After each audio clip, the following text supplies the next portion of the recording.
ആരോഗ്യത്തോടെ ഇരിക്കാം. മികച്ച പരിചരണം ഞങ്ങളുടെ ഉറപ്പ്. Shoranur medical trust, Shoranur. രഹസ്യമായി പാലക്കാട് ജില്ലയിൽ ഒരു മാലിന്യ പ്ലാന്റ് ആരംഭിക്കാൻ സംസ്ഥാന സർക്കാർ പദ്ധതിയിടുന്നതായി സാമൂഹ്യ പ്രവർത്തകനായ ബോബൻ മാട്ടുമന്തയും കർഷക നേതാവ് ജി ശിവരാജനും ആരോപിച്ചു. ഇതിനായി പുതുശ്ശേരി വില്ലേജിൽ 30 ഏക്കർ ഭൂമി ഏറ്റെടുക്കാൻ സംസ്ഥാന സർക്കാർ പുറപ്പെടുവിച്ച ഉത്തരവും ഇവർ കാണിച്ചു. 30 ഏക്കറിലധികം ഭൂമി വാങ്ങിക്കാൻ ഒരു തീരുമാനം എടുത്തിട്ടുണ്ട്. അത് വളരെ രഹസ്യമായിട്ട് ചെയ്യുന്ന ഒരു കാര്യമാണ് എന്നാണ് മനസ്സിലാക്കുന്നത്. അപ്പോൾ അത് നെഗോസിയേഷൻ നടത്തി വാങ്ങാൻ ഗവൺമെൻറ് ഉത്തരവ് ഇറക്കിയിട്ടുണ്ട്. അതിൻ്റെ സർവേ നമ്പറും ഡീറ്റെയിൽസും അതിലുണ്ട്, നിങ്ങൾക്ക് അത് തരും. പുതുശ്ശേരി വെസ്റ്റ് വില്ലേജിലാണ് ഈ പ്രോപ്പർട്ടി. 30-ലധികം ഏക്കറാണ് അതിനുവേണ്ടി ഉപയോഗിക്കുന്നത്. വേസ്റ്റ് മാനേജ്മെൻറ്റ് എന്നൊരു പ്രോജക്റ്റ് കൊണ്ടുവരാനാണ് അതിൻ്റെ തീരുമാനം എന്നാണ് മനസ്സിലാക്കാൻ കഴിഞ്ഞത്.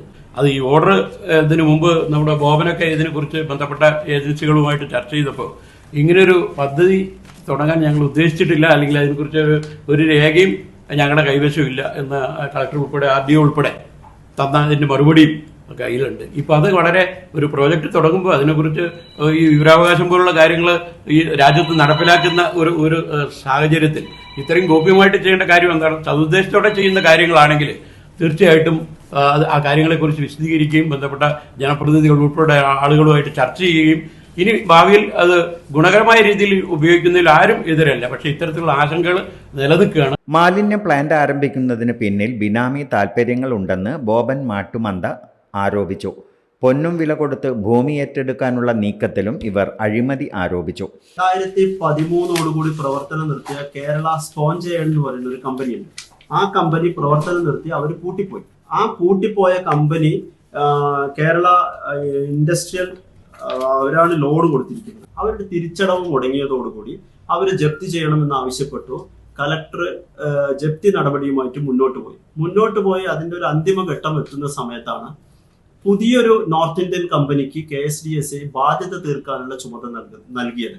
ആ പുതിയ കമ്പനിയാണ് ഇത് ഏറ്റെടുത്ത് അവരുടെ കറണ്ട് ബില്ല് കുടിശ്ശിക ഉൾപ്പെടെ സെയിൽ ടാക്സ് കുടിശ്ശികയും കറണ്ട് ബില്ല് കുടിശ്ശികയും ഉൾപ്പെടെ 80 ലക്ഷത്തോളം രൂപ അവരാണ് അത് ഏറ്റെടുത്തത്. അങ്ങനെ ജപ്തി നടപടിയിൽ നിന്ന് ഒഴിവായി. അത് ഈ റവന്യൂ റിക്കവറി നിയമത്തിന് എതിരായാണ് ഇത്തരത്തിലുള്ള ഒരു നടപടി നടന്നിരിക്കുന്നത്. കാരണം ഒരു ലാൻഡ് റവന്യൂ റിക്കവറിക്ക് കൊടുത്തിട്ടുണ്ടെങ്കിൽ ആ പ്രോസസ്സ് ലേലത്തിൽ പിടിക്കാം എന്നിരുന്നിട്ടും ഇടവഴിയിലൂടെയാണ് ഈ നോർത്ത് ഇന്ത്യൻ കമ്പനി ഇവിടെ വന്നിരിക്കുന്നത്. നവഗ്രഹ പ്രൈവറ്റ് ലിമിറ്റഡ് എന്നൊരു കമ്പനിയാണ് ഇപ്പോൾ ഇതിന്റെ ഉടമസ്ഥാവകാശം ഏറ്റെടുത്തിരിക്കുന്നത്. ഈ കമ്പനിക്ക് എങ്ങനെയാണ് ഈ കുറുക്ക് വഴിയിലൂടെ ഈ സ്പോഞ്ച് കമ്പനി ഏറ്റെടുക്കാൻ വേണ്ടി കഴിഞ്ഞത്? ഇത് ഭരണതലത്തിലുള്ള ആളുകളുടെ സ്വാധീനം ഉപയോഗിക്കാതെ ഈ കമ്പനിക്ക് ഒരിക്കലും കടന്നു വരാനോ ഇത് ഏറ്റെടുക്കാനോ കഴിയില്ല. അതുകൊണ്ട് തന്നെയാണ് ഈ ലാൻഡ് ഏറ്റെടുക്കൽ നമ്മൾ അഴിമതി ആരോപിക്കുന്നത്. കാരണം സുതാര്യമാണ് എങ്കിൽ അത് ലേല നടപടികളിലൂടെ ഏറ്റെടുക്കാവുന്നതേ ഉള്ളൂ. ആ കമ്പനിക്ക് പിന്നിൽ ബിനാമി താല്പര്യങ്ങളാണെന്നാണ് ഞങ്ങൾ ആരോപിക്കുന്നത്. Time kids pre school, Mannannur road, Vaniyamkulam. .view news. കാഴ്ചകളാണ് ലോകം, കണ്ടു തുടങ്ങുക.